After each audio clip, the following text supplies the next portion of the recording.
Allah, Tuhan Yang Maha Esa, yang sudah memberikan nikmat berkah hidayahnya pada Titis, siapa tadi namanya saya lupa, beserta seluruh jajaran pengurusnya dan Bapak Ibu sekalian, anggota luar biasa. Alhamdulillah. Siapa kita? Indra Kota Salatiga. Indra Kota Salatiga. Berjaya. Generasi Kota Salatiga. Terima kasih Ibu Merdeka. Indra Kota Salatiga. Kita buka bersama-sama dengan bacaan basmalah. Bismillahirrahmanirrahim. Mudah-mudahan Allah Subhanahu wa taala senantiasa memberikan kemudahan untuk Bapak Ibu sekalian, diberikan kepahaman, diberikan keringanan untuk melaksanakan tugas sehari-hari yang itu cukup berat kalau kita perhatikan. Demikian yang dapat kami sampaikan. Ilmu baru. Ketika saya mendapatkan ilmu baru, Saya bisa dan yakin bisa. bisa. Amin. Amin. Dan hari ini saya sepakat akan silentkan HP saya, akan saya dengan HP saya, nggak pulang duluan sebelum selesai materi, nggak ngomong sendiri, dan betul-betul ingin mengikuti kegiatan sampai selesai. dan betul-betul ingin mengikuti kegiatan saya. Promise? Promise? Insya Allah itu 99,9%. Jangan lupa ucapkan salam. Jangan lupa jawablah salam. Assalamualaikum, waalaikumsalam. Itulah pesan Nabi harus diamalkan. Berarti kan nggak ada opsi ya. Adanya cuma mau piloting apa enggak. Yang pertama Merdeka Belajar. Merdeka Belajar itu masih mengcombine antara K13 dengan kurikulum yang baru, kurikulum Merdeka. Misalnya masih menggunakan KIKD, tetapi sudah mencoba untuk menerapkan proyek profil pelajar Pancasila. Itu boleh. Dan dia ada pada posisi di kurikulum Merdeka Belajar. Nah, opsi yang kedua namanya Merdeka Berubah. Merdeka Berubah itu sudah 100% menggunakan kurikulum Merdeka, tetapi dari modul ajarnya, dari TPA-TP-nya masih mengambil atau mengadopsi apa yang sudah dicontohkan oleh papan ajaran. Ini kan sudah tertutup ya, bisa mengembangkan sendiri terkait dengan perangkat pembelajarnya. Misalnya sudah bisa mengembangkan terkait dengan TPA-TP, tujuan pembelajaran dan alur tujuan pembelajaran. Jadi itu perbedaannya antara tiga opsi tadi. Kalau di Kemendikbud silahkan memilih, karena ini hanya baru sebatas opsi, artinya belum menjadi kurikulum yang wajib diikuti. Seperti sama-sama yang kita katakan tadi, kita belum tahu nih nanti tahun 2024 kan tahun politik ya. Apakah nasib kita meneruskan dengan kurikulum ini, ataukah nanti ganti menteri, ganti kurikulum? Ingat nggak? Dulu pernah ketemu Zoom ya kan? Sekarang kenal Zoom. Dulu tidak pernah buka yang namanya link Zoom, sekarang sudah bisa. Dulu nggak pernah kepikiran mau raise hand, inovasi, memunculkan ide-ide kreatifnya untuk menunjang proses pembelajaran. Sementara Merdeka bagi anak, Merdeka bermain, Merdeka belajar, berikan ruang seluas-luasnya kepada anak untuk bermain. Teman-teman sepakat nggak?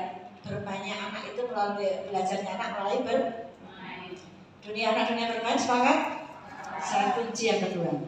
Teman-teman sepakat anak-anak belajarnya lewat bermain. Dengan bermain mereka belajar. Tapi saat ini masih ada menteri. Besok kan ajaran baru. Kalau kemarin-kemarin masih menjadi polemik bersama seluruh guru LATK se-Indonesia berjamaah permasalahannya. Mereka menjadi beban ketika harus ada tuntutan harus dipenuhi dari orang tua. Kalau selesai di LA atau DK harus bisa cari. bisa membaca karena guru SD, guru MP sudah nggak boleh menyenangkan terus. Ya menyenangkan betul. Ada lagi bereksplorasi, oke? Bersosialisasi, oke? Kesukaan, komunikasi, beraktivitas, sukarela. Iya, curhat dong. Oke, sukarela betul. Terus ada lagi? Keinginan anak. Ya? Keinginan anak, oke? Berkolaborasi, oke? Berimajinasi, perubahan, bermain adalah perubahan. Oke. Terus? Oke. Baik, terima kasih. Sebenarnya kalau dilakukan nanti menjadi satu jawaban juga. Bermain adalah kegiatan yang diinisiasi oleh anak, ada motivasi internal dalam diri. Jadi kegiatan yang diinisiasi, nggak bisa nak sana main, saya tahu main, ayo cepat main sana. Bu guru itu belum mendapatkan nilai dari ibu, ayo berani mana orang iso.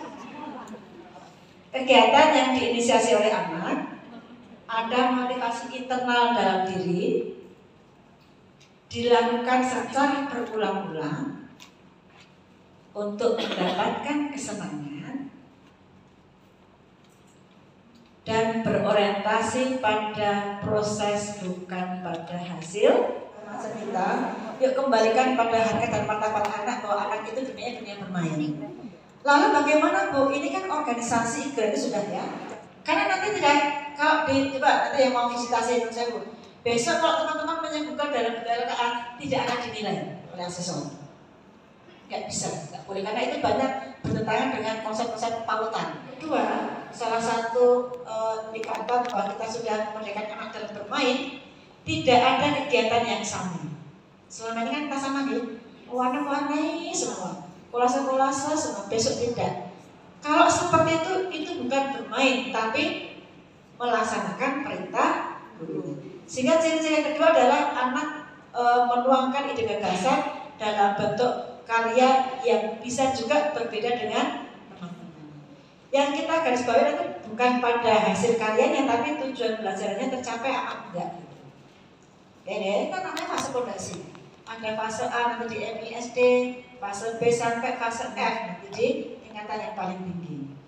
Nah, kemudian juga kuatkan peran orang tua. Ingat, orang tua adalah mitra pertama kita di sekolah. Sebagus apapun konsep yang sudah teman-teman kuatkan di sekolah, kalau teman-teman tidak melibatkan orang tua sebagai mitra pertama, saya yakin program apapun tidak akan diskon. Sekarang kita kembalikan, berapa jam sih anak di sekolah, berapa lama anak di rumah. Maka nanti teman-teman yang mau visitasi, ada instrumen yang menanyakan adakah dukungan orang tua memberikan dukungan terhadap proses pembelajaran. Nanti jawabannya adalah harus punya satu wadah yang namanya komite boleh, PWMG boleh, gitu ya. Nah selama ini minimal kita sudah punya WhatsApp group. Kita menunjukkan ini loh, ada satu komunikasi antara kita dan orang tua dalam bentuk WA group. Nanti di screenshot dulu yang mau visitasi ya. Kemudian nanti dukungan lainnya bisa ditunjukkan dan adanya kepengurusan PWMG atau komite atau apapun ya.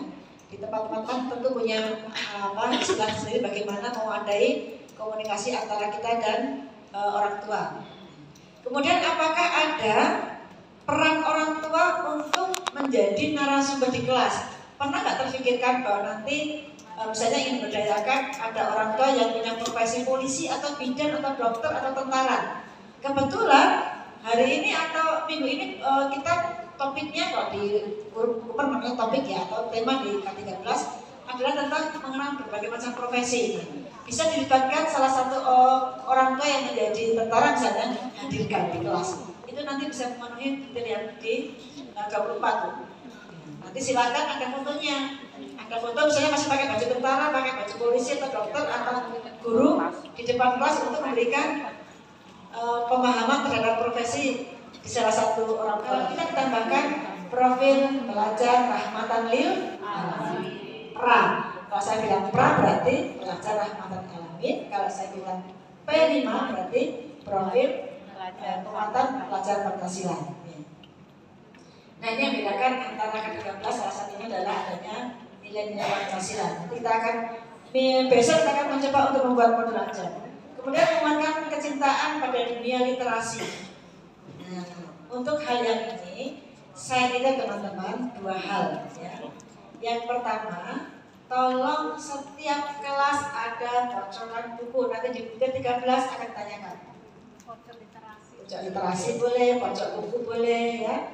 Ruang perpustakaan silakan, tapi silakan nanti ada satu momen anak itu diberikan kesempatan untuk berinteraksi dengan buku, misalnya jadwal kunjungan ke perpustakaan, ya. Atau sesekali juga boleh merayakan Hari Buku Nasional, Hari Buku Internasional kan ada itu. Jadi hari itu semuanya anak-anak tidak ada kegiatan lain selain cukup untuk disisipkan di ruang kelas. Kalau bisa di depan kelas, dimanapun anak bergerak ada buku. Ya. Tujuan kita adalah supaya anak-anak itu cinta buku. Tidak mudah loh mengajarkan cinta buku, wong gurunya juga gak suka baca buku. Inspirasi awal. Nanti ada pertanyaan di buku 22, Bu. Apakah guru itu melakukan inspirasi awal? Apa itu inspirasi awal? Inspirasi awal adalah pijakan awal anak mengenal konsep baru yang akan dikenalkan oleh gurunya. Contohnya seperti apa dan bagaimana? Jadi mengenalkan konsep baru, konsep awal yang akan dikenalkan gurunya. Teman-teman tentu ketika akan menyampaikan tema atau topik selalu dengan bincang-bincang. Hari ini anak-anak kita akan belajar tentang apa misalnya. Nah, inspirasi awal itu bisa menggunakan gambar, poster, video, miniatur, atau objek nyata asli yang bisa dibawa ke kelas. Kalau saya lebih senang membawa objek asli. Kenapa? Kalau gambar ya paling visualnya yang kita sebut. Tapi kalau objek nyata asli, anak bisa belajar dengan inderanya, menghidup, mencium, meraba, merasakan teksturnya, kasar halusnya. Misalnya, hari ini anak-anak akan belajar tentang tanaman yang mengandung karbohidrat. Jadi makanan kedekatan. Jadi kalau cari tema itu gak usah yang aneh-aneh. Nanti ketika dibicarakan anak-anak coba bayangkan, halah bayangin. Wong guru aja belum pernah lihat, suruh membayangkan. Kedekatan, ya, cari yang dekat-dekat saja, yang kira-kira anak sudah paham, sudah kenal. Kemenarikan yang menarik, nanti urus jadikan sebagai pokok bahasan, dijadikan sebagai kegiatan main, menyenangkan. Kemudian, apa? Singkat kayak ini. Ini K13 sebenarnya. Kedekatan, kemenarikan, kesederhanaan. Sederhana ini dalam konteks nanti teman-teman tidak kesulitan menyediakan alat dan bahan mainnya. Kemudian juga keisi detalan. Jadi ada 4 ya. 4 keisi detalan. Tema itu jangan kaku ketika hari ini anak-anak tidak merasa senang, mungkin tidak excited dengan kegiatan mainnya. Boleh nggak diganti temanya? Boleh.